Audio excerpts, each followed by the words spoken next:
नमस्कार मित्रांनो, माझं नाव आतुर शेतकर. आपण पाहू शकत आहे हे जे दिसते हे पिंपळगावच्या धरणातून पाणी सोडलेलं आहे. त्यांनी जे धरणातून पाणी सोडायच्या आधी ना ग्रुप मेसेज टाकलेला आहे, ना काही कुणाला सूचना दिलेली आहे. त्यांनी अचानक पाणी सोडलेलं आहे आणि एवढ्या जास्त प्रमाणात सोडलेलं आहे. इथं आता तामताच्या बागेत बरेच जण जे फ्लावर कुबीचे जे बाग आहेत ते अख्खं पाण्यात गेलेले आहेत.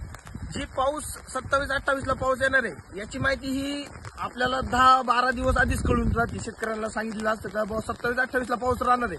मग त्यानुसार यांनी जी पाणी सोडण्याची जी प्रमाण आहे ते नदीला ऑलरेडी 10 दिवस आधीपासूनच पाणी सोडायला लागत होतं. यांनी अचानक पाणी सोडल्यामुळे आता ही जी नुकसान झालेली आहे बघू शकता. ही जी तामताचा बाग आहे हा पूर्ण लोखंडी बाग, म्हणजे गजामध्ये टोमॅटोचे बाग केलेले आहे. शेखर यांचा हा बाग आहे.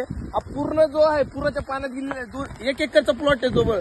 आता याला जवळजवळ 2-3 लाख रुपये खर्च असेल त्यांच्या याला. एवढी नुकसान भरपाई कोण देणार आहे? कृषी अधिकाऱ्यांनी 1 महिन्यापूर्वी पण पाणी असं धरणाचं प्रचंड प्रमाणात सोडलं होतं. त्या टायमाला पण तुषार तांबे यांची फ्लावर कोबी ती पण पाण्यात गेलेली होती.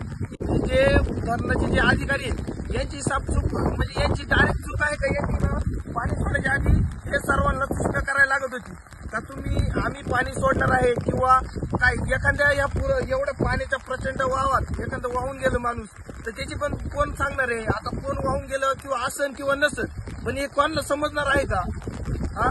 यांनी पाणी सोडायच्या आधी ही सूचना द्यायला लागत होती. हे जे धरणाचे जे पाणी सोडण्याचं जे नियोजन आहे हे म्हणजे धरणाचे जे साहेब लोक असतात हे त्यांच्याकडे ऑलरेडी 1-1.5 महिन्यापूर्वी त्यांनी पाण्याचे जे प्रमाण जे आहे ते थोडं थोडं सोडायला चालू करायला लागत होतं. हे एकाच दिवशी प्रचंड प्रमाणात सोडून जी ही नुकसान झालेली आहे, हे जे नुकसानीला आहे ना कारणीभूत आहेत ते धरणाचे जे अधिकारी ते आहेत. कारण त्यांनी एकाच दिवशी प्रचंड प्रमाणात पाणी सोडून दिलेलं आहे. त्याच्यामुळे ही टोमॅटोची किंवा फ्लावरची कोणत्या शेतकऱ्याची कोबीची ही सगळी नुकसान झालेली आहे. तरी तुम्ही सर्वांनी याच्यावर लक्ष देऊन त्या अधिकाऱ्यांची भेट घ्यावा.